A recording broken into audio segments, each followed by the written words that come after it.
And Motown Junk fades off into the background. I've got, well, half the Manic Street Preachers with me. Got Richie Edwards, who plays guitar, and Nicky Wire plays bass guitar. And Tim's twisting his tongue already. All right. Well, thanks for coming to your wire. Okay. And, University of York, really. So you're playing at Alcuin College tonight, the JCR. Doors open at 9:30, so I'll plug the gig first. With support from the Indigo Trash Can.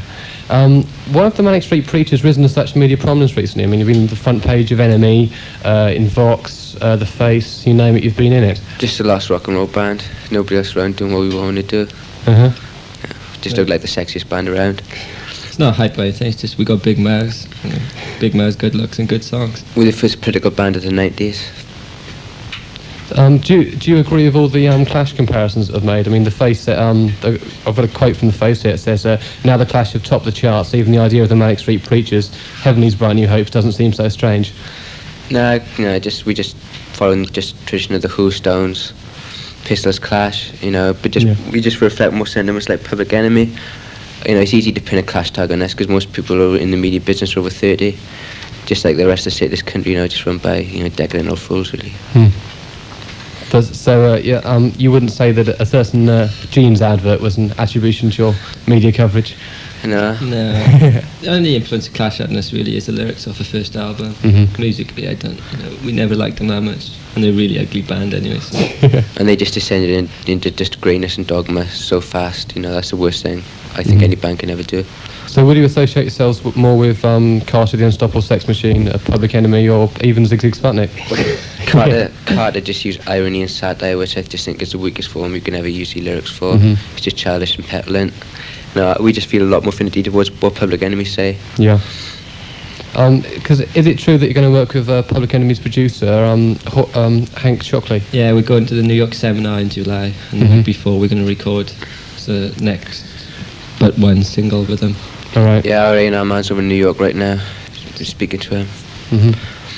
What are the ideals behind your lyrics? Because quote from NME here, they said in their report that you're so obsessively idealistic, you allow no room to experience anything, that you're a mouth nibbling at the E-dam before the huge record company track comes crashing down, breaking your necks. How soon are your necks going to be broken then? Oh, within a year. It's completely true. We are really intolerant, jealous, pissed off, alienated, bored. All those adjectives are true. Just like anybody our age is the same. Everybody feels really unhappy once a day. Yeah. And we try to reflect down ourselves. They got it completely right. They said, why do you need travel? Why do you need broaden your mind? Why do you need to become a well-rounded social person? No, I don't want to be a well-rounded social person. Just want to play music? No, I just want to I never had a band that said anything to me when I was young, and at least we're saying something now.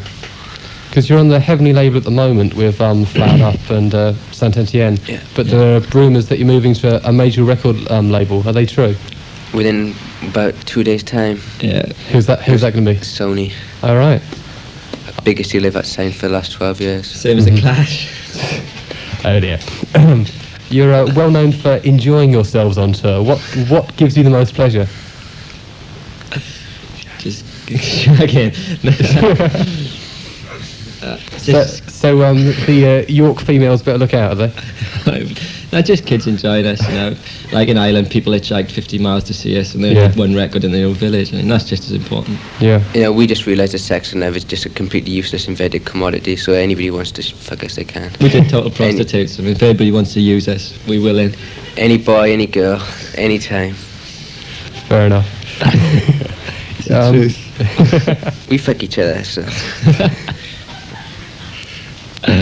Our station manager's laughing about perhaps it's interesting, you never know. What are your ambitions? You've got a very, you live for the moment. What do you want to be doing in a year's time? Playing Top of the Pops, or? Oh, we'll be playing Top of the Pops in a couple of weeks, I suppose. Within about 2 months, I reckon. Now, within a year, we want to be gone, be the first band that ever meant to, become the biggest band in the world and split up. Just to show it's just a completely useless ambition. So you're not following sort of a Morrison ideal of death. You're just going to split up. Oh no, no, it's just you're not that nihilistic. No, especially when you get us fat and just he never wrote any good words anyway. I mean, just wrapped up in his own ego more than anything else. Yeah. Just wrapped up in alcohol. So you're not into booze at all then? Yeah, but I don't see a big deal about inventing this big lifestyle around it. There's no becoming the Lizard King. It's just no glorification in our lifestyle. We know what it's like to be, in a group on the road, and there's nothing good about it at all. It's just sick and degenerate. Do you get sick of each other then? No, we love each other. Probably the only thing that we never get sick of. Yeah. We're completely obsessed with each other. We always have been. The only people we know are ourselves. Why do you go for a glam look for the group? Is that just part of the performance? No, because politics got really grey and boring and new model army in the late 80s. No young person that ever liked that. We get like 13, 14-year-old people come to see us. We had girls' schools come to see us. It's really important, because we're so depressed, we've got to make an effort to look good on stage, basically. Because if we look like we feel, then we'll be in a terrible state. We'd just be little bits of amoeba floating in a pond. Ooh.